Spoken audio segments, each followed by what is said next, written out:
तो देखिए ये क्वेश्चन था जो सर ने आपको दिया था, और उसमें कुछ बच्चे मुझसे उसमें पूछ रहे थे कि कैसे सॉल्व करना है ना? इसको कैसे सॉल्व करना है, कैसे स्क्रीन बनेगा आपका, ओके, कैसे प्रोजेक्शन वगैरह कैसे किया जाएगा, इस क्वेश्चन को सॉल्व कैसे किया जाएगा। इसमें जो है, इसमें फर्स्ट एक तो फ्रंट व्यू आपको दिया था बनाने के लिए, ठीक है, एक दिया था टॉप व्यू और एक था साइड व्यू। ये 3 व्यू हमें बनाने होते हैं। कोई भी फिगर इस तरीके की आती है तो उसमें आपको एग्जामिनेशन में ये आपका इंजीनियरिंग ड्राइंग में रहता है, ठीक है। ठीक है, तो ये रहता है फिगर। अब इसको समझने से पहले सबसे पहले हमें ये जानना है कि प्रोजेक्शंस क्या होते हैं, ठीक है, जिसको हम कहें तो प्रक्षेपण बोला जाता है हिंदी में, ठीक है। ये क्या होते हैं, इनका कॉन्सेप्ट क्या है, कैसे ये प्लेन वगैरह में बनाए जाते हैं, ठीक है, कौन कौन से प्लेन किस तरीके से, वर्टिकल प्लेन होता है, एक हॉरिजॉन्टल प्लेन होता है, तो इस तरीके से कैसे हम बनाएंगे इसके बारे में हम देखेंगे। तो सबसे पहले इंट्रोडक्शन देखते हैं। देखो, इंजीनियर्स और क्राफ्ट्समैन जो भी होते हैं, जो काम करते हैं, वो अपने विचारों को कम्युनिकेट करने के लिए ग्राफिक्स का प्रयोग करते हैं, ठीक है। किसका यूज करते हैं? ग्राफिक्स का यूज करते हैं, ठीक है। तो अब इन ग्राफिक्स को जो यूज किया जाता है, जो कम्युनिकेशन कम्युनिकेशन समझ रहे हो, संचार करने के लिए, एक दूसरे से बात को करने के लिए, किसी को अपने आइडियाज को एक से अपने थॉट्स को, अपने आइडियाज को, अपने विचारों को अगर दूसरे को ट्रांसफर करना है तो उसके लिए वो ग्राफिक्स का यूज करते हैं। और जो ग्राफिक्स हम लोग यूज करते हैं कम्युनिकेशन पर्पज में, उसको हम क्या कहते हैं? Graphical language. लेकिन ग्राफिकल लैंग्वेज जो होती है बेटा, वो हर किसी की समझ में नहीं आती है। अगर कोई भी अगर टेक्निकली साउंड नहीं है, या उसको टेक्निकल नॉलेज नहीं है, या इंजीनियरिंग ड्राइंग की नॉलेज नहीं है उसको, तो वो उसकी समझ में नहीं आएगा। तो उसको हम क्या कहते हैं? ऐसे लोगों को बोला जाएगा प्रोफेशनली इलिटरेट, ठीक है। यानी कि प्रोफेशनली वो क्या है? एक तरीके से अनपढ़ है, वो इस चीज को नहीं समझ पा रहे हैं, ओके। तो ये क्या है? प्रोफेशनली इलिटरेट हो गए।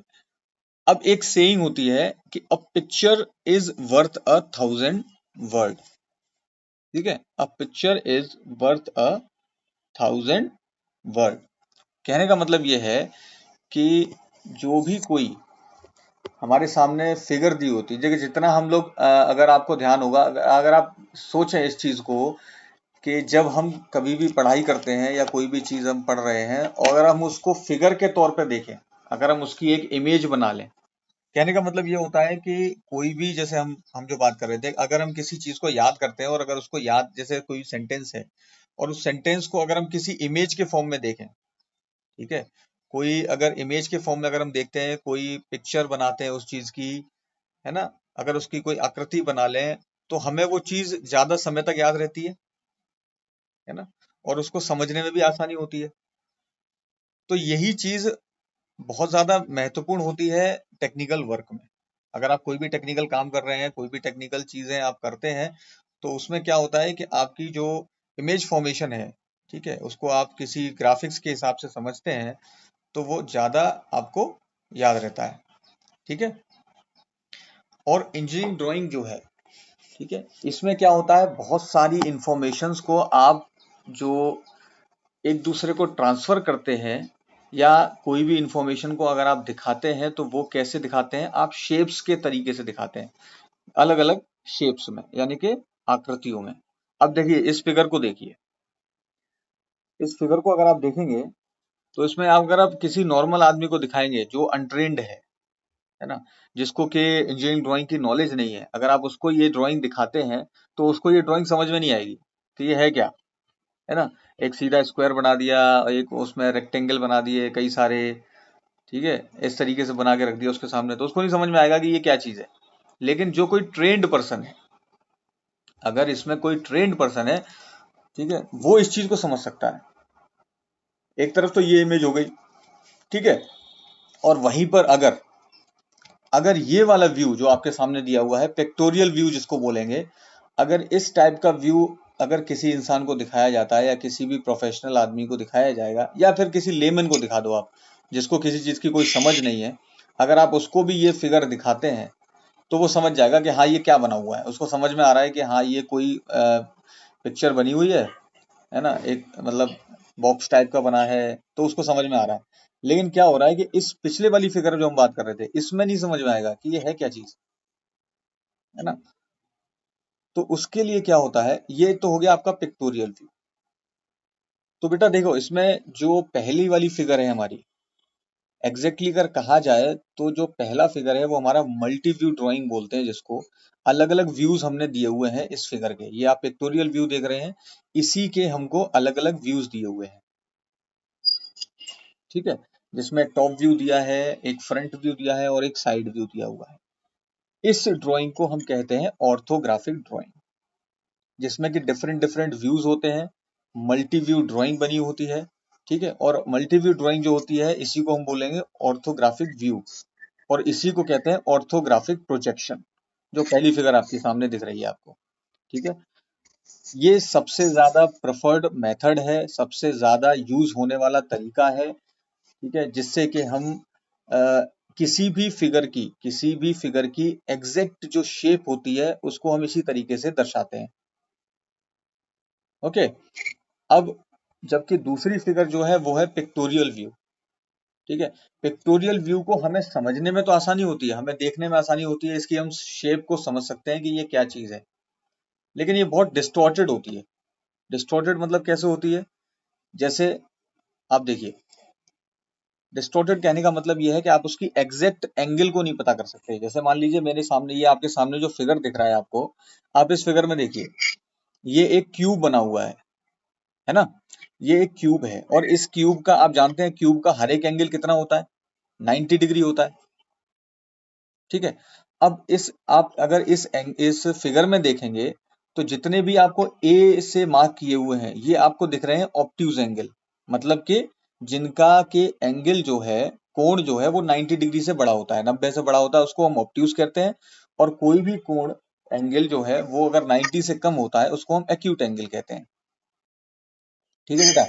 अब इसमें देखो आप, इसमें आप फिगर में देखेंगे तो वैसे तो आपको मालूम है कि कोई भी अगर कोई चौकोर चीज मतलब क्यूब होता है, उस क्यूब का जो सारे एंगल होते हैं, सारे के सारे कोण होते हैं वो 90 डिग्री के होते हैं। लेकिन अगर आप इस फिगर को देखेंगे, ये पिक्टोरियल व्यू है, और इस पिक्टोरियल व्यू में अगर आप इस फिगर को देखेंगे तो आपको लगेगा कि कुछ एंगल तो इसमें एक्यूट एंगल है, मतलब जिनमें के एंगल जो है वो 90 डिग्री से कम लग रहा है, ठीक है। देखने की बात कर रहा हूं मैं, अगर आप देखेंगे इस फिगर को, ठीक है। और कुछ में अगर आप देखेंगे तो आपको लगेगा यार ये तो, है ना, 120 डिग्री से, वो कहते हैं ना 120 डिग्री या 90 से डिग्री से ज्यादा है ना। तो ये क्या दिक्कत है, इसीलिए ये जो प्रॉब्लम होती है वो पिक्टोरियल व्यू में होती है, ठीक है। और जबकि ऑर्थोग्राफिक व्यू में अगर हम देखेंगे तो वो एग्जैक्ट आपकी वैसी की वैसी ही डायमेंशन आएंगी आपकी। अगर आप उसको बनाते हैं तो 90 डिग्री का है तो 90 ही होगा, ठीक है। एक्यूट एंगल है तो एक्यूट एंगल लगेगा, ऑब्ट्यूज एंगल है तो ऑब्ट्यूज एंगल लगेगा। देखो बेटा, प्रोजेक्शन क्या होता है, प्रोजेक्शन का मतलब होता है किसी भी इमेज का, मतलब जो चीज हम देखते हैं, ठीक है। हम कोई भी अगर चीज देख रहे हैं तो हम उसका क्या हो रहा है कि, जैसे मान लीजिए हमने सामने, आप अभी अभी आप देख रहे हैं, ठीक है। अभी आप जो स्क्रीन पर देख रहे हैं इसका क्या हो रहा है, एक्चुअल में इसकी जो इमेज बन रही है वो आपके रेटिना पे पड़ रही है, आंख पे, ठीक है। आंख की जो पुतली होती है उसके ऊपर हमारी इमेज बनती है, ठीक, किसी भी चीज की, तब हम किसी चीज को देख पाते हैं, ठीक है। इसी प्रकार से इंजीनियरिंग ड्राइंग में प्रोजेक्शन का मतलब ये होता है किसी इमेज का, यानी कि किसी ड्राइंग का स्क्रीन पर बनना, सामने पड़ना, ठीक है, उसको हम प्रोजेक्शन कहते हैं, ठीक है।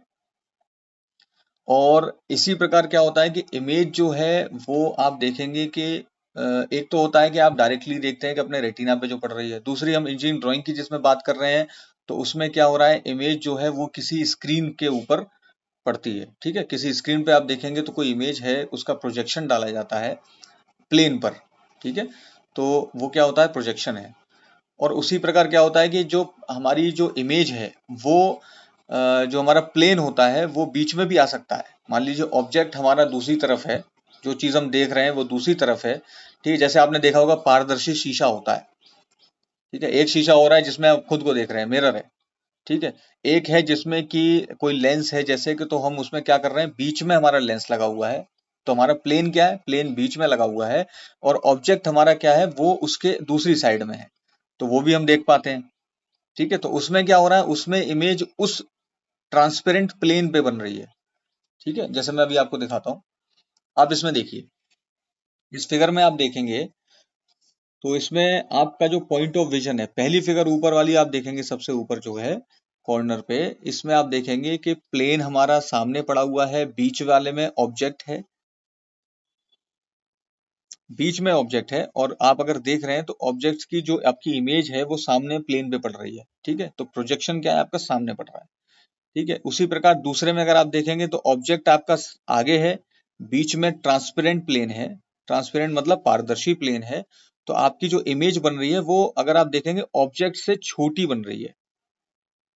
ठीक है, जिसमें पहले केस में क्या है कि ऑब्जेक्ट बीच में है, आपका प्रोजेक्शन सामने वाली प्लेन पे पड़ रहा है, तो वो उसमें इमेज बड़ी बन रही है। ठीक है बेटा, लेकिन अब इसमें तो क्या हो गया कि एक एंगल पे बन रहा है, और अगर वहीं पर, ठीक है, वहीं पर अगर रेज, जो हमारी किरणें हैं, जो रेज हैं, वो अगर पैरेलल हों, समानांतर हों, तो क्या बनता है, हमारा जो प्रोजेक्शन बनता है वो बनता है ऑर्थोग्राफिक प्रोजेक्शन। ठीक है, पहली दो इमेज में क्या है कि ये ऑब्जेक्ट बन रहा है, उसमें हमारी इमेज जो है वो छोटी बन रही है, और उसमें हम दूसरी इमेज में, अगर तीसरी वाली इमेज हम बिल्कुल बराबर में देख रहे हैं, उसमें ऑब्जेक्ट है और रेज जो है वो समानांतर आ रही है। ठीक है, समानांतर रेज आ रही हैं, जिसमें कि इमेज जो है वो बिल्कुल ऑब्जेक्ट के बराबर ही बन रही है, जितना बड़ा हमारा ऑब्जेक्ट है उतनी बड़ी इमेज बन रही है। ठीक है, तो ये क्या हो गया, ऑर्थोग्राफिक प्रोजेक्शन। देखिए, हम जानते हैं कि हमारा जो भी प्लेन होता है वो इस तरीके से दिया होता है, चार प्लेन।